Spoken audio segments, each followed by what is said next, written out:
देखिए, one nation one election कब होगा वो तो देश की पार्लियामेंट तय करेगी, परंतु वन नेशन वन इलेक्शन के पीछे नरेंद्र मोदी जी का और भारतीय जनता पार्टी का विचार ये है कि इस देश में बार बार चुनाव होते रहे थे।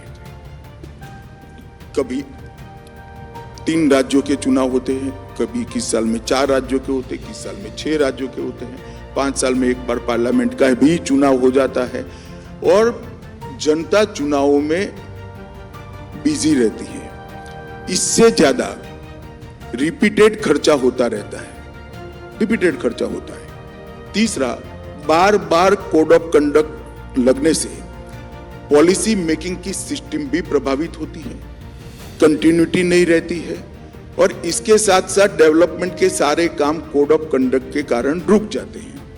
मैं मानता हूं इससे देश की बहुत बड़ी हानि है। और दूसरा, एक साथ चुनाव होने से खर्चे का व्यय कम होगा, पॉलिसी मेकिंग में सरलता हो जाएगी और जनता भी कंफ्यूजन के बगैर जिसको चाहेगी उसको 5 साल के लिए काम सौंपकर देश के विकास के काम में लग जाएगी, अपने परिवार को समृद्ध बनाने के काम में लग जाएगी। तो वन नेशन वन इलेक्शन एक सॉल्यूशन है।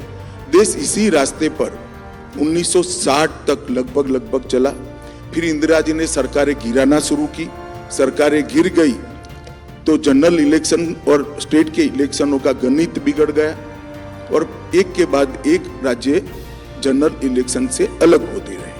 अगर वन नेशन वन इलेक्शन होता है तो देश में एक ही तिथि होगी, जिस तिथि पर विधानसभा और लोकसभा की रचना हो जाएगी, काम समाप्त। बाकी सारा 5 साल तक जिसको जनता बागडोर सौंपती है वो चलाते रहें। मैं मानता हूं इससे हमारी डेमोक्रेसी बड़ी स्ट्रेंथ थी। सर, पर ये भी तो फैक्ट है ना कि जितने लोग आप